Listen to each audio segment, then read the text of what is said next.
just choose to take it to a photocopier, print as many copies as possible, and then just sell it at a giveaway price. Let's say you spent almost on each copy 5,000, and he is just photocopying and selling it at $100. You can imagine the heartbreak from that particular situation. So without intellectual property, you are literally at a loss. There is nothing for you to gain. People will copy your intellectual properties, and at the end of the day, there is nothing for you to fall back on.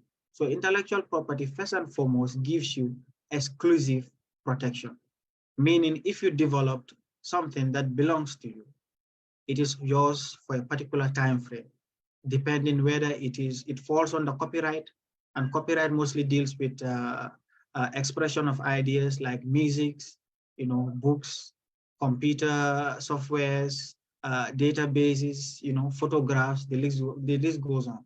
And the other side of IP, that's the one that touches more on inventions, which is industrial property, the likes of patent, trademark, industrial design, utility model, the list goes on. So the first thing that IP does, it gives you exclusive right of usage for that particular time frame, meaning it is only you that can make it is only you that can use it is only you that can sell it is only you that can export it is only you that can import it. So that is the first benefit it gives you, which is, in a nutshell, it gives you monopoly over the invention that you came out with. The second thing is intellectual property promotes innovation across the board.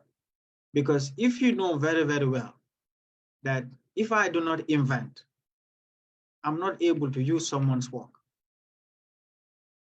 you will be forced to scratch your head to come out with something.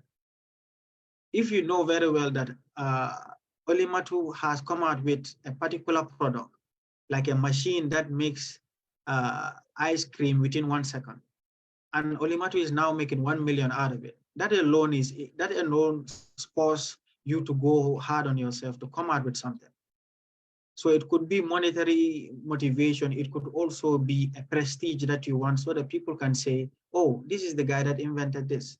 It could be any form of motivation, but intellectual property allows us to be motivated so that innovation can take its own due course in our society. And the third thing that it also does is that it allows investors to come in and spend in research and development. The reason why the Gambia is retarding so much on the side of development is because the research funders that normally fund research are reluctant to spend their hard-earned money into our universities or institutions because we are not inventing. So unless and until we invent, unless and until we respect intellectual property, most of these research grants will not be here. And the fourth point that intellectual property does is that it helps us to move at a quicker pace with regards to technology. Many years ago, as we were told in history, was that early man used to live on the trees, somewhere on the caves, somewhere on the rocks, somewhere inside mountains, the list goes on. But now, if you are to bring those people to our generation, they will be shocked by the level of progress we have made. But this progress didn't just come like that. People were motivated to come out with new products, new ideas, because they knew very well that if I invent, society will give me protection for a limited time frame for me to make basis of my invention and from the investment that I made from it before it goes back to the public domain. So looking at our society now, the reason why we are evolving at a faster pace is because intellectual property in other side of the world is given its due respect, which is when you invent something, society gives you your right in full. So these are some of the 4 benefits that intellectual property could bring to our society in the Gambia if it is given the attention it deserves.